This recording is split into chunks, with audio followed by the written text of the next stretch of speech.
بسم اللہ الرحمن الرحیم۔ السلام علیکم۔ مہمان نوازی۔ حضرت ابراہیم علیہ السلام بہت مہمان نواز تھے۔ آپ اس وقت تک کھانا نہیں کھاتے تھے جب تک کوئی مہمان دسترخوان پر ساتھ نہیں دیتا تھا۔ ایک مرتبہ ایسا ہوا کہ چند روز تک ان کے ہاں کوئی مہمان نہ آیا۔ چنانچہ حضرت ابراہیم علیہ السلام اس خیال سے گھر سے باہر نکلے کہ شاید کوئی مسافر مل جائے تو اسے مہمان بنا لیں۔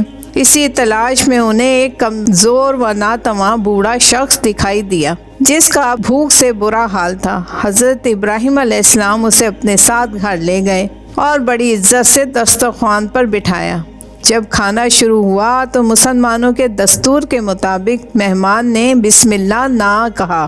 یہ منظر دیکھ کر حضرت ابراہیم علیہ السلام بہت حیران ہوئے اور مہمان سے دریافت فرمایا، اے اللہ کے بندے، تم نے عمر رسیدہ ہونے کے باوجود بسم اللہ کہہ کر کھانا شروع کیوں نہیں کیا؟ بوڑھے مہمان نے جواب دیا، اے ابراہیم علیہ السلام، دراصل میں مسلمان نہیں ہوں، آتش پرست ہوں، اسی لیے میں نے بسم اللہ نہیں کہا۔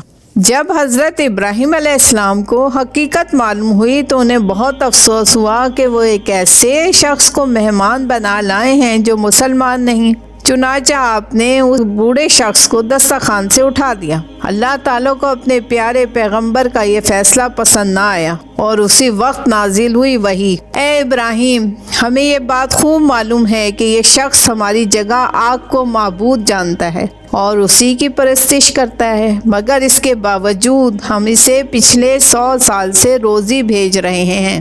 ایک تو ہے کہ تو اسے ایک وقت کا کھانا نہ دے سکا، اسے ناپاک تصور کیا اور اپنے دسترخوان سے اٹھا دیا۔ کرم کرتے وقت یہ نہیں پوچھا جاتا کہ تو کون ہے، بس یہی کافی ہے کہ وہ اللہ کا بندہ اور ضرورت مند ہے۔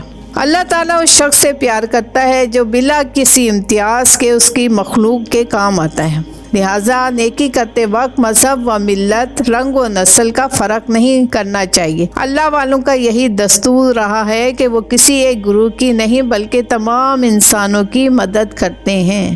جزاک اللہ۔